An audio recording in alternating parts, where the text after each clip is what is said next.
السلام علیکم۔ بادشاہ اور ایک درویش۔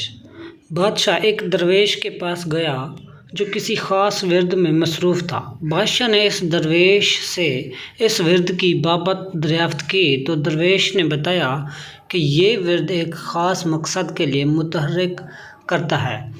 بادشاہ نے درویش سے کہا کہ مجھے بھی اس ورد کی تعلیم دو، تو درویش نے کہا کہ میں ایسا نہیں کر سکتا۔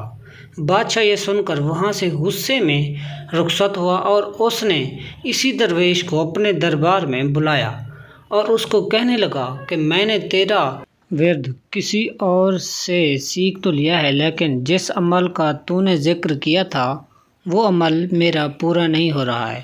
اب تو مجھے بتا کہ ایسا کیوں ہے اور اس کا حل کیا ہے، یعنی میں اس ورد کو پڑھنے میں کہاں غلطی کر رہا ہوں، اور اگر تو نے مجھے نہ بتایا تو سزا کے لیے تیار ہو جا۔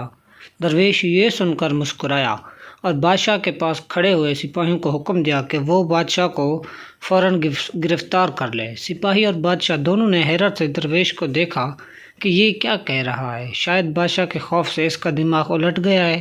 درویش نے ایک مرتبہ پھر انتہائی غصے سخت لہجے میں سپاہی کو حکم دیا کہ وہ بادشاہ کو گرفتار کر لے، مگر سپاہی اپنی جگہ سے ایک انچ بھی نہ ہلا۔ بادشاہ کی حیرت اب شدید غصے میں بدل چکی تھی۔ بادشاہ نے جلال کے اعلیٰ میں اس سپاہی کو حکم دیا کہ اس گستاخ کو فوراً گرفتار کر لیا جائے۔ یہ سن کر شاہی دربار میں موجود تمام سپاہیوں نے اپنے نیزوں اور تلواروں کا رخ درویش کی طرف کر لیا اور اسے چاروں طرف سے گھیرے میں لے لیا۔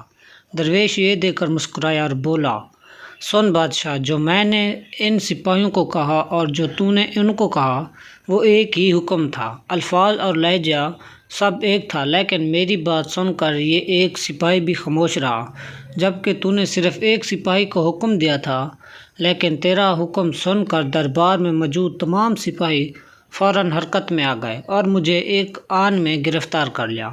پس فرق حکم کا نہیں ہے بلکہ تیری اور میری حیثیت کا ہے۔